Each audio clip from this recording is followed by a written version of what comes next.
Yeah. But Nico, it cracks me up in this because this character is so different from who Nico. Nico's one of my best friends now after this film, and Nico's such a different person than this character. So it's so funny to see him, as that kind of almost jock-esque attitude. Yeah. Lock your window, okay? That's kind of a nice moment. This, obviously is establishing the sort of family closeness of those two women, of Jill and Sydney. And Sydney saying, "You remind me of me," I think was a nicely written line. I love this. In the shadows, she's so creepy. When you're talking to Hicks in the upstairs hallway. She's so funny in that scene. Yeah, same homeroom. She's fantastic. She's like over the top creepy. Yeah. The geek This out. scene almost was taken, and Bob once he wanted me to take it out. I said, "Bob, I can make that scary. Don't worry, it's going to be really scary. It's going to be Yeah, weird." it worked. Yeah, it worked. There was very, very nice lighting by Peter Deming, also our Yeah. DP, director of photography, to whom massive credit goes throughout the film. I mean, he's shot all of the screams, and they all have a very beautiful, specific look. And we shoot in anamorphic lenses all the time, so it also is wider screen than normal. Everything okay upstairs? It's really wonderful to see the trust between the two of you, too, over the years, Wes. I mean, I guess such an understanding of how each other work, and yeah, it was just amazing to see. Yeah, neither one of us says anything. Pardon? Neither one of us says anything. No, that's not true. Well, we're both very soft-spoken and don't have long sentences. Okay, here we are as Adam Brody and Anthony Anderson again. And the two cops outside of Jill's house. She can live next door to me. We looked for a long time. It was written that these two houses were across the street from each other, and we looked endlessly to find that, and finally just said, why don't we have two houses that are next door to each other? We would say things to each other in the beginning of the scene to try to get each other to really laugh. Fake laughing is the hardest thing, I think, in a movie to do. yeah. It's worse than fake crying. Especially, there's a rare occasion where you're in a scene with somebody that you don't really have that natural chemistry with, or you Are you saying we didn't have natural chemistry with? No, when we aren't really friends outside, and then you're like, serious, Yeah. okay, Yeah. now laugh. Well, the zombies are still in their car, so should be. It was very hard at that time of the night to get off that bed to do the scene. I was my like, can I God. just I think do we the were, whole we were scene shooting here? that at, like ungodly hours of the morning and late at night. And I kept trying to get Ghostface to talk to me. I just wanted to see. I would be on the phone with him, and we'd have to He was set something not. up, and he was somewhere else in the house. And I'd be like, hey, I'm Hayden. And they'd mute him so he couldn't say anything to me. And then occasionally he'd be like, hey, hello, Kirby. She's in her bra, which means she's gonna die. One cliche we stuck to. Again. What do you want? I want to talk to Jill. This was a very We're tricky, such losers. We have old iPhones. it was a very tricky scene of What's going on over there? establishing action taking place with two houses, simultaneous telephone conversations. You have to make that believable to the audience. We had Yeah. I didn't know what was going on, really. It was really difficult. I felt like I was in a play in the scene. Yeah, It was totally. very, the blocking was so specific and so important to the buildup of, the climax of the scene. Come on, Mr. Ghostface. Whisper. And you, Wes, really helped me out with that because obviously this is it's something that was very very new technical, too. as they would say in mountain climbing. Yeah. Very technical. Yeah. How did you know that? But you guys did a great job. It's very suspenseful. And until you decided that you were going to prank me. Oh, yes, we pranked you, and the scene where she goes over and throws open the door, J.P. Robinson, our Well, then who the fuck are prop guy, who does this in every scream. J.P. Jones. J.P. Jones, I'm sorry, leapt out of the closet with the scream mask without letting poor. While you were rolling. Yeah. And I screamed at the top of my lungs, and then he disappeared, and I went to go, give him shit for scaring me, and then I didn't see him till the next day. I was like, what happened to you? He's like, you looked so scared. I couldn't face you. I felt so bad. I couldn't face you. I think he got all of us at some point. Yeah, he got me. We got Anthony Anderson at the same doorway, and he fell backwards over the bed. I thought it was really. He sort of staggered back and fell This is backwards one of over my the bed. favorite lines. Is like, Didn't say I was in your closet. That shot was a big, important, technical shot with the clothes. I mean, something so small that could be such a big deal, Yeah. Where the shirts were located. Well, we had the back wall of the closet out, and we were in the next room shooting through the This closet. one is so gory. This was so awkward when we were sitting there, and I remember turning to Neve in the middle and being just like, I was like, how do you do this? Like, we just sat there for minutes on end just screaming at absolutely nothing. Yeah. Through That's the one of window, hardest and things Neve in was this- just like, I know, "You Hayden, just- Hayden you at just one point gotta said do to it." me, she's like, you're really hurting my ears. I was like, I'm sorry. I think I'm just not I think the word I use is commit. I think that's all you can do. Yeah, I think you did say that. Yeah. She's getting thrown around. Was there a stunt double at all? Oh, yes. Oh, Yeah. definitely. Because it really looks like her. Troy Brown was our stunt coordinator, and all of the stunt people were just fantastic. This is Dane Farwell, by the way. He's played Ghostface in all of the Screams. Ugh. And this is undoubtedly the most bloody scene. Yeah. And Neve, this is a big action scene for you, obviously. A lot of running. On a bum foot, by the way. You had a broken bone in your foot or something like that, didn't you? It's still injured, for crying out loud. So we didn't help A it any. year and 2 months now. So there was a lot of stunt work in this, and a lot of Neve doing a lot of near stunt work. Falling downstairs and. The sound of her hand when she touches the wall and goes down.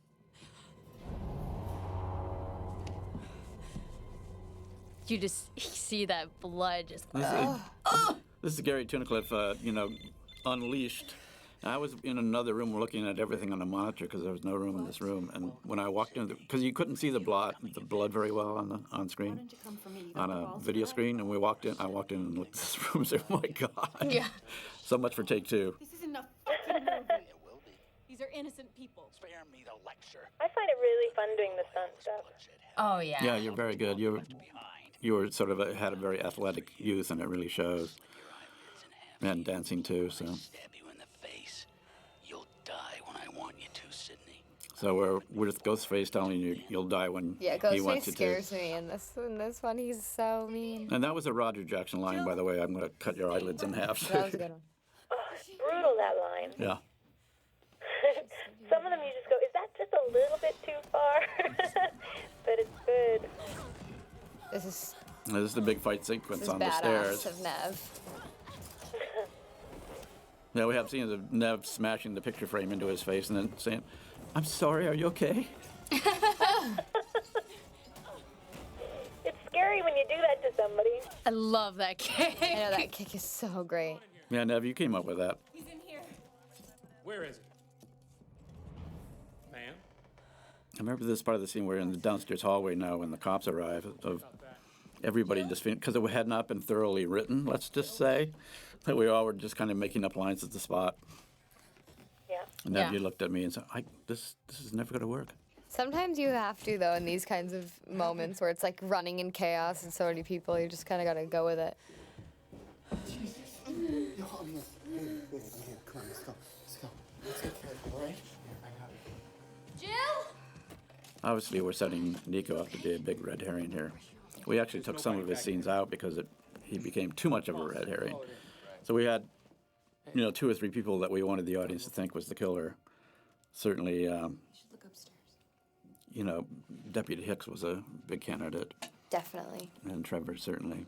And then everybody else in the cast, basically. Yeah. Everyone except moi. Yeah, we could never point to you. And in all the preliminary screenings, when we did test screenings, we never had anybody say anything but I never guessed who it was. Yeah. Wow. Never do. Emma, you fooled everybody. Thank you. And yet when you go back and look at it, you can see you do some very subtle sort of sideways looks and stuff. Right? Yeah. You can see your character was kind of Yeah, when you figuring go out. back, she's a little sketchy. And you're so petite too. How many lifts did we have in your shoes? You had like Oh my God. Oh, yeah. inches and I came to inches. set 'cause and I Hayden's couldn't- like, why are you taller than me? And I lift up my pant leg and I literally have 4-inch boots and 3-inch lifts. And she's like, what is wrong? You're so tall.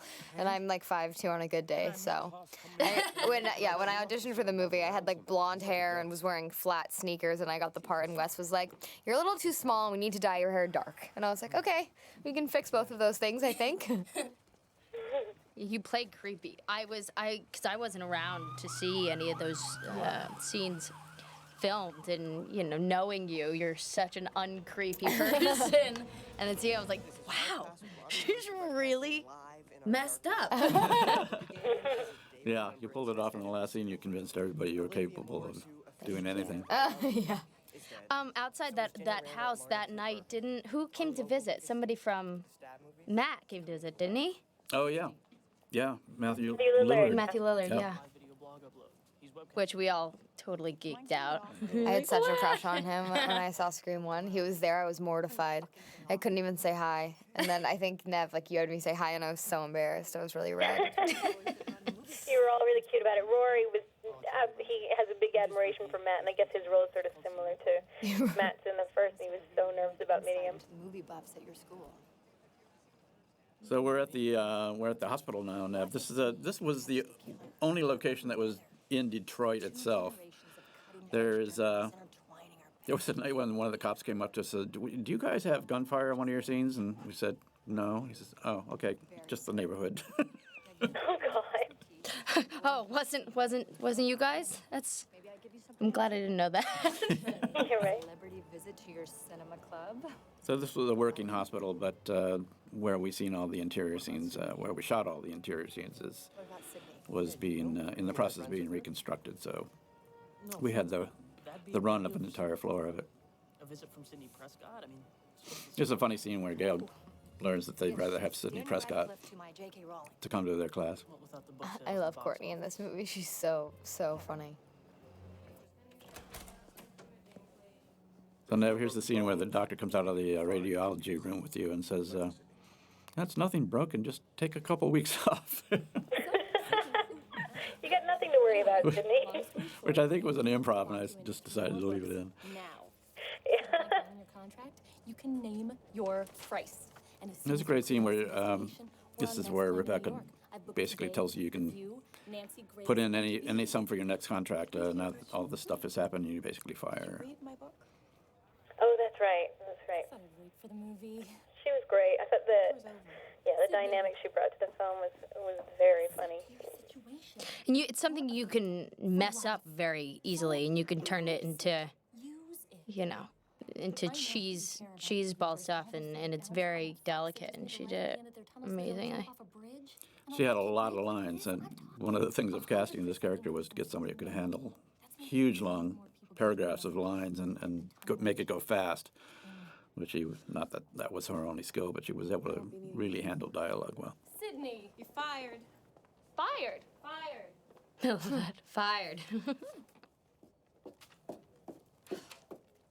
So here we're going to the parking structure scene. I think is when anybody sees her walking down a dark place, everybody just says, "Okay, she's dead." Yeah, exactly. Everyone's like, "No!" This scene is so well done, though, in a sense that, you know what's coming, but the suspense is what just kills you. And I'm sure part of the audience is like, "Yeah, she can go." Yeah. Yeah, it's time for her to I'm go. not sure I like her. So this elevator and entrance was shot in January, so this was another incredibly cold moment. And then upstairs, it's everything was original except for the center of the scene where she gets into her car, and that was all shot in the garage in about 0-degree weather. She'll call me tonight and apologize. It all works together. And I'm sure nobody will guess that one part was summer and one part was dead of winter. She'll come around. Gotta just give her time. Sydney will come around.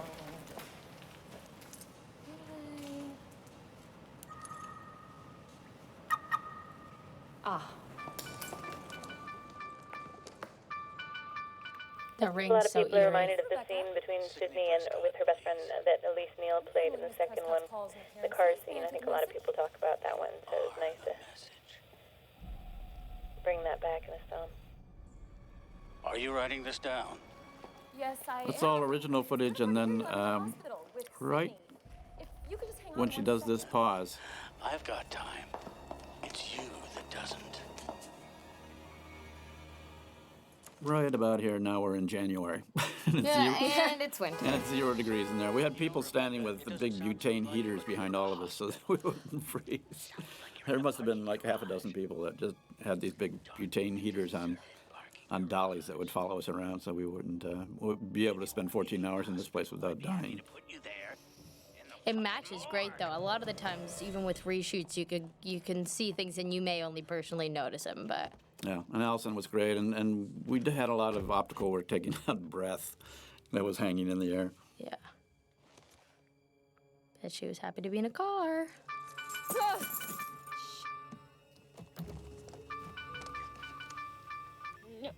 I like that little. Yeah.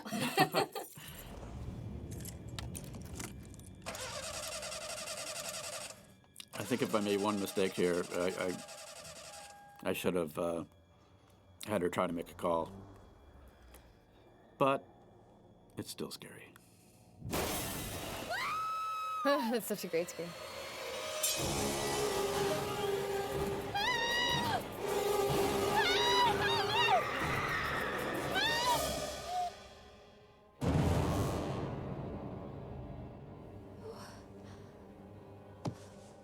Don't get out of the car. Yeah, that's what everybody in the audience say. Don't get out of the car, and of course she does. She has to. Dum dum. She has to go. Haven't you ever seen scary movies?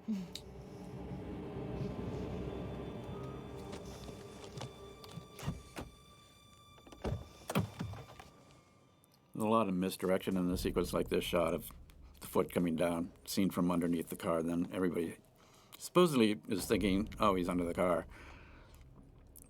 So then next moment you show her looking under the car, say, nope, it's not there. Well, this is a classic kind of scene, just directorially, of when do you show the bad guy, because I love once you that do, alarm, obviously yeah. the scene's over. So we use, car alarms and everything else to give false scares. This reminds me of the shot from like Jurassic Park when he's running towards the ice, at the cooler, and the velociraptor's running behind him. And I think the expressions here on Alison Brie's face are just incredible. She could have been just an actress that screamed and fell down, but she just made this strange, very intimate transaction between her and Ghostface there at the last minute. And he like ducks out of frame, and you wonder what the heck he did to her afterwards. Yeah. And then you find out. I'm taking questions. Please. Sheriff! Gail? Any comment on the fact that these killings There's seem some to great resemble David facial expression acting here. Yeah. Pardon? Later. What? As I was saying, my officers are hard at work, and we just want the community to know. The last thing that we shot in that we're very extra close shoot to in bringing January this was the whole stunt here. situation under control.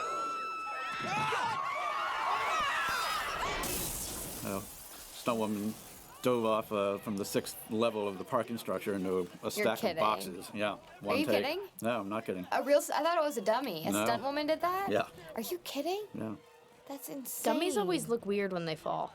they do. They True. do. They do. It's Yeah. hard to let that fly. It's all under control, huh, Sheriff?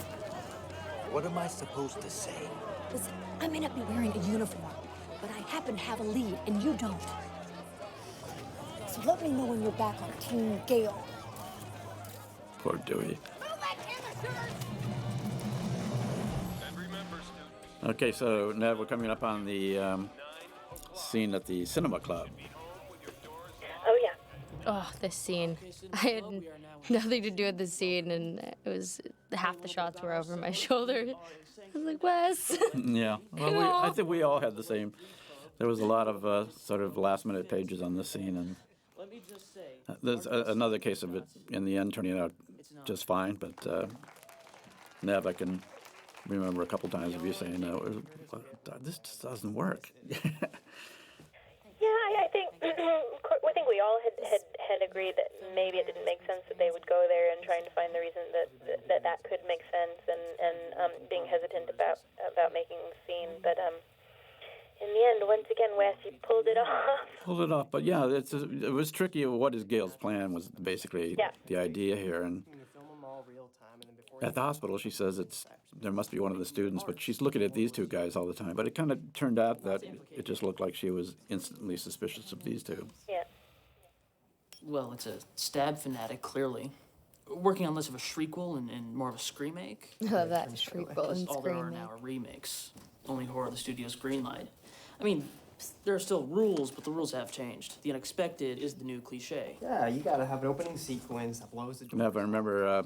There's a place where like better than Jamie Lee Curtis, et cetera, and you were very good-natured about that because obviously nobody wants to be called a scream queen or anything like that. So you kind of just tossed off that thanks, I guess. Line really nicely. Well, you can't fight it. Why try?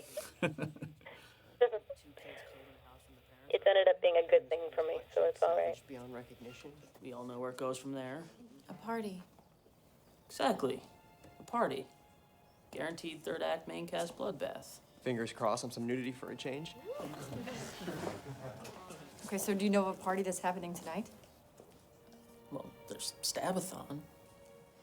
Stabathon? It's a movie marathon. All 7 stabs back to back. We do it every year. It's tonight? There's a killer out there patterning his murders after the original. Roy and Eric did a really nice job here too. I haven't talked about these guys too much, but they, as best friends, they really had a very realistic. I agree. Oh my God, that's my favorite when she's like circle jerk.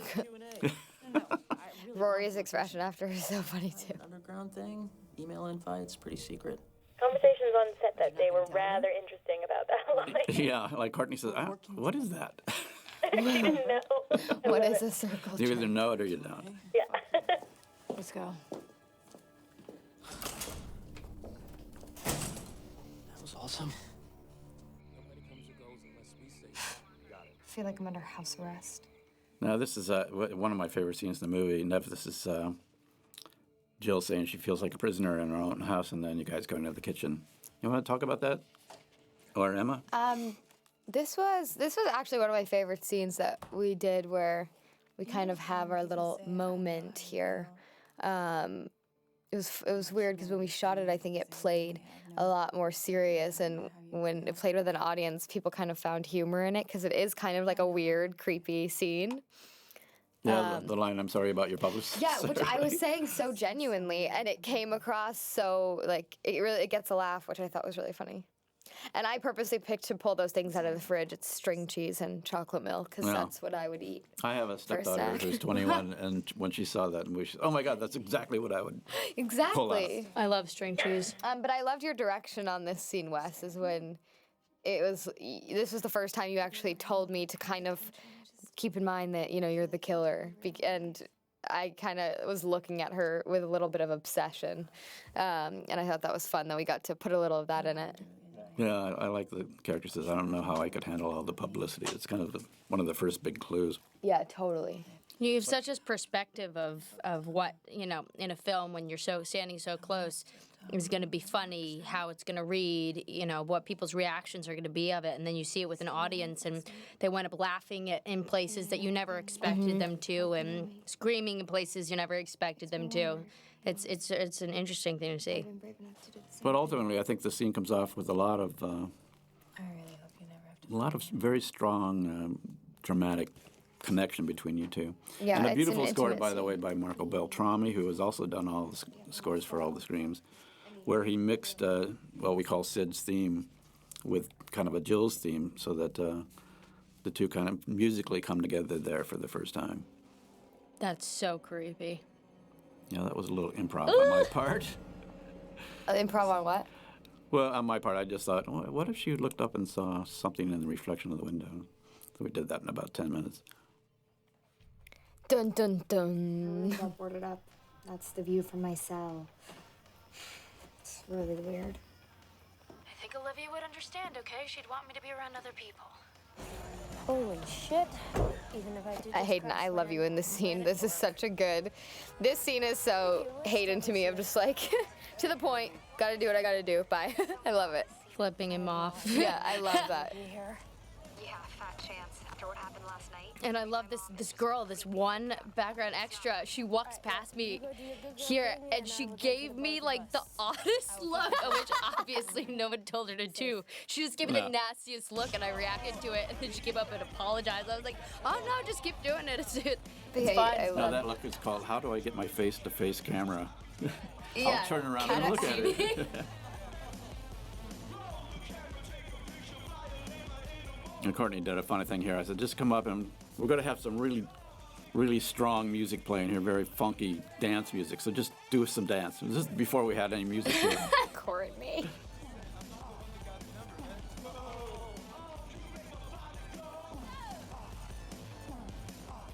And you guys had a lot of different props in this scene. You had like Drew Barrymore's character, like a dummy of was it Drew's character? Drew's character and her best friend's sort of hanging through the cat door in Scream 1 is in the background when she comes up the stairs. Cinema Club thanks you for coming out for our 3rd annual Stabathon. Why didn't we have this in school? I mean, this looks like a really great idea. We just didn't have access to barns. Yeah, and Yeah. high-tech projection equipment. And Yeah. That's some serious I was bummed that I wasn't in this scene. It looked really fun. During the filming, no, you weren't. No. Yeah, this is another cold barn. And we had several hurricane near misses on this location, too. I know there's one point where we had to kind of shut things down. Yeah, I never associated Michigan with hurricanes. And I remember the first night we were there, it was Mariel's birthday. Oh and we my were at God! this little like restaurant place. And there was like all of a sudden Yeah, sirens go off. sirens, and we looked over God, I at forgot somebody about and we that. were like, she was like, I was oh, don't panicking. worry, I'm I was from panicking. here. Everyone was. We were like, so what do we do? You know, she's like, don't worry, I'm from here. This happens all the time. Cut to, all of a sudden, the girl was gone. Yeah. Well, Gone. there was one point Disappeared. where I the was like, sky outside the barn just turned kind of greenish, and everybody just looked at each other like, oh my God. We had, to my memory, at least 8 times the sirens went off while we were shooting. And one time a hurricane went through and killed 8 people in Michigan and the state next to it. Yeah. Yeah, Never early knew on. that. Hayden just realized her shirt's on backwards. So I just want to point that out. I was feeling around my back, and then I realized I my would have said hand something was in I a didn't pocket. notice. I was like, is there a pocket on my back? Why is there a pocket on my I thought that was just the newest thing. No one tells me. It's cool. New work in progress, chapter 1. When I moved I'm to changing Woodsboro, it as we I never in a speak. million years Oh, crap. Sorry, Wes. again That's all right. I won't look. in solving another series of these. Okay, I'm going to change my shirt around, too. Oh, there's a fun story here. We were shooting, a practical barn out in the middle of a vast cornfield, shooting all nights, and we were trying to keep everything about the shoot secret. And on the internet that night, we saw pictures from Gail here sitting in the car, taken by a very, very powerful telescopic lens, and apparently there was a photographer out in the middle of the cornfield taking shots.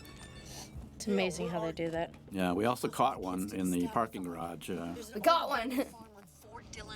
We were very happy to catch one. He hooked him. About to make his move. What makes you so sure? You do a remake to outdo the original, that's what the kid said. This party is all about the stab movies, come on.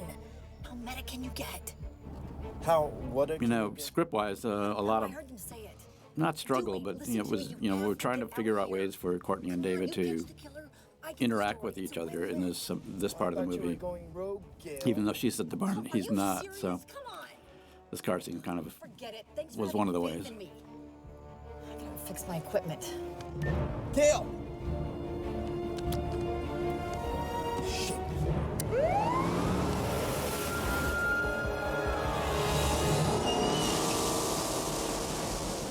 This is Heather Graham from the original Scream shoot. Interesting story here. When she's screaming in a few moments, a neighbor called the cops, and we had to explain to the police we were not killing somebody in the backyard. It was just a movie. That'll do. Yeah, she wants it, right? Yeah, she wants me. I love that. Hayden, that little scene where you talk to them was kind of done at the last second there. I don't think there was any Yeah. change between you guys. No. And it made a nice little moment. Yeah. It was a well done, actually. Well, I mean, don't get too big ahead. Yeah. Kinda. A little bit. Hello? Hello. Apparently, Kirby gets wasted really quick.